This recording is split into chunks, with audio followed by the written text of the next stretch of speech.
Hello दोस्तों, आपका फिर से स्वागत है। हम आप आज फिर से पढ़ने वाले हैं पशु परिचर के लिए पार्ट बी, जिसमें हम पढ़ेंगे दुग्ध उत्पादन। किस बारे में? दुग्ध उत्पादन के बारे में पढ़ेंगे।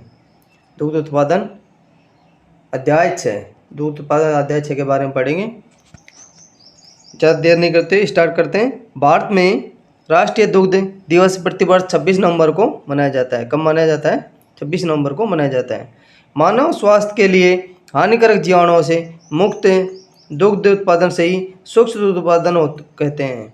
स्वच्छ दूध उत्पादन प्राप्त करने हेतु सावधानियाँ। कौन कौन सी सावधानियाँ हम रख सकते हैं दूध उत्पादन हेतु?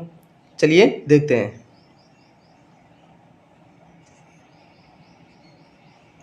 दूध निकालने की जगह साफ़ सुथरी होनी चाहिए। क्या होनी चाहिए? दूध निकालने की जगह साफ़ सुथरी होनी चाहिए। दूध निकालने से पूर्व ग्वाले को अपने हाथ बर्तन अच्छी तरह से साफ कर लेना चाहिए। दूध निकालने के पश्चात उसे ढककर रखना चाहिए। स्वच्छ दूध उत्पादन के उद्देश्य क्या है? स्वच्छ दूध उत्पादन के उद्देश्य क्या क्या हो सकते हैं? दूध से फैलने वाली बीमारी से टीबी, क्षय रोग, ब्रुसेलोसिस आदि रोगों को रोकना। दूध में उपस्थित मिलावटी पदार्थों की जांच करना, रोकना। दूध उत्पादों की गुणवत्ता को लंबे समय तक बनाए रखना। पशुओं को दी जाने वाली एंटीबायोटिक दवाइयों के अवशेष को दूध से हटाने के लिए वे बीमारियां जो दूध के माध्यम से मनुष्य तक पहुंचती है, जैसे टाइफाइड, डिप्थीरिया आदि को रोकना। स्वच्छ दूध उत्पादन की विधियाँ कौन कौन सी हैं, उनको भी हम देख लेते हैं। दूध निकालते समय पशु के अयन को साफ पानी से साफ करें। साफ करें। दूध निकालने से पूर्व बर्तन को गर्म पानी से अच्छी तरह धोएं। दूध धोने वाले बर्तन छोटे मुंह वाले, नीचे से चौड़े हुए, जोड़ रहित होनी चाहिए। ज्ञात रहे कि बर्तनों को धोने के सोडे की सांद्रता 2% रखी जाती है। तो दूध निकालने के 1 से 1.5 घंटे पूर्व पशु की सफाई करनी चाहिए। दूध निकालने वाले व्यक्ति को अपने हाथ को अच्छी तरह से धोना चाहिए। दूध निकालते समय पशु गोबर मूत्र को आवश्यक रूप से हटा दें। पशु को दुग्ध दोहन के समय व्यस्त रखने के लिए दाना डालें तथा यह सुनिश्चित करें कि दाने में धूल मिट्टी न हो। दूध निकालने का स्थान प्रदूषण रहित होना चाहिए। दूध को निकालने के बाद साफ कपड़े से छानें, जिससे बाह्य रूप से दिखने वाली गंदगी हट जाए। बीमार पशु का दूध अलग बर्तन में और सबसे अंत में निकालें तथा इस दूध को अलग बर्तन में ही भंडारित करें। दूध के संसाधन क्या क्या हो सकते हैं? दूध का पाश्चुरीकरण करना। पाश्चुरीकरण विधि का आविष्कार फ्रांसीसी वैज्ञानिक लुई पास्चर द्वारा किया गया था। भंडारण पूर्व पाश्चुरीकरण दूध के परीक्षण की प्रक्रिया है, जिसमें यंत्रों की सहायता से दूध को निश्चित समय तक निश्चित तापमान पर रखा जाता है। तत्पश्चात उसे ठंडा किया जाता है। कम तापांतर पर भी भंडारित किया जा सकता है, जो निम्न प्रकार से किया जा सकता है। हमारा पहला है कम तापमान अधिक समय LTLT विधि। जब दूध की मात्रा कम होती है तब यह विधि उपयुक्त है। दूध को 62.5 डिग्री सेल्सियस से 63 डिग्री सेल्सियस पर 30 मिनट के लिए गर्म किया जाता है। अधिक तापमान कम समय STST। जब दूध की मात्रा 500 ग्राम या अधिक हो तो यह विधि उपयुक्त है। इसमें दूध 72 डिग्री सेल्सियस पर 15 सेकंड के लिए गर्म किया जाता है। तत्पश्चात दूध को 40 डिग्री सेल्सियस पर ठंडा कर भंडारित किया जाता है। किस पर किया जाता है? 40 डिग्री सेल्सियस पर ठंडा करके उसको भंडारित कर दिया जाता है या पैक कर दिया जाता है। हमारी तीसरी विधि है अल्ट्रा हाई टेम्परेचर UHT विधि। इस विधि में दूध को 145 डिग्री सेल्सियस से 149 डिग्री सेल्सियस तापमान पर 2 सेकंड तक गर्म करते हैं।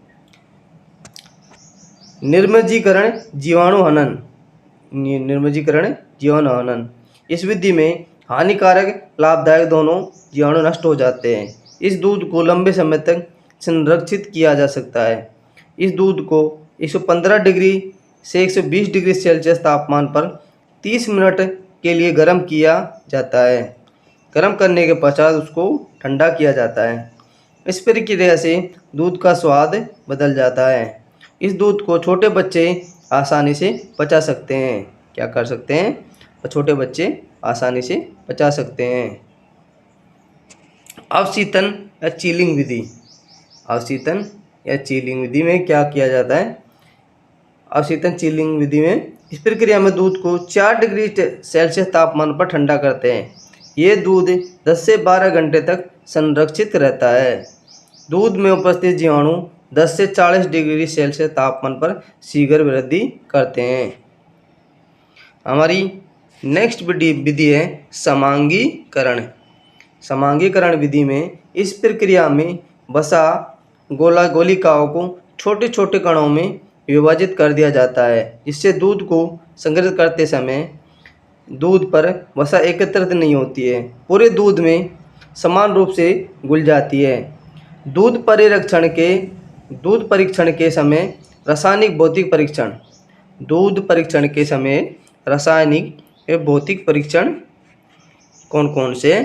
जिसमें ज्ञानेंद्रियों द्वारा इस ज्ञानेंद्रिय क्या होती है? नाक, जीभ, छूकर जैसे महसूस कर सकते हैं, उसको ज्ञानेंद्रिय द्वारा दूध को पहचान सकते हैं। दूध को देखकर आंखों के द्वारा दूध कैसा है, छूकर, सूंघकर, चखकर कुछ सीमा तक शुद्धता का ज्ञान किया जा सकता है।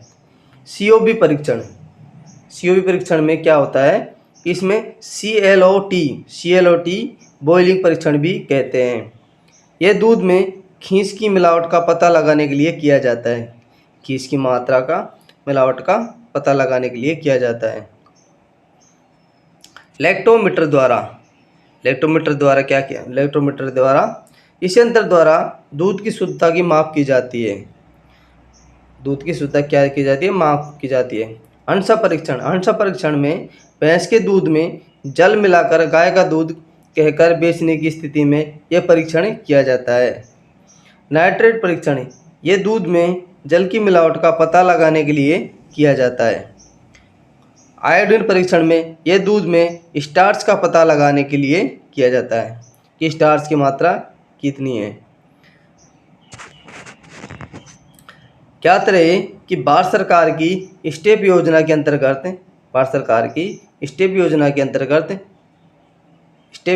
अंतर्गत राज्य के 20 जिलों में 7 अगस्त 2023 से अस्तित्व में आए जिलों के गठन से पूर्व महिला डेयरी परियोजना का संचालन किया जा रहा था।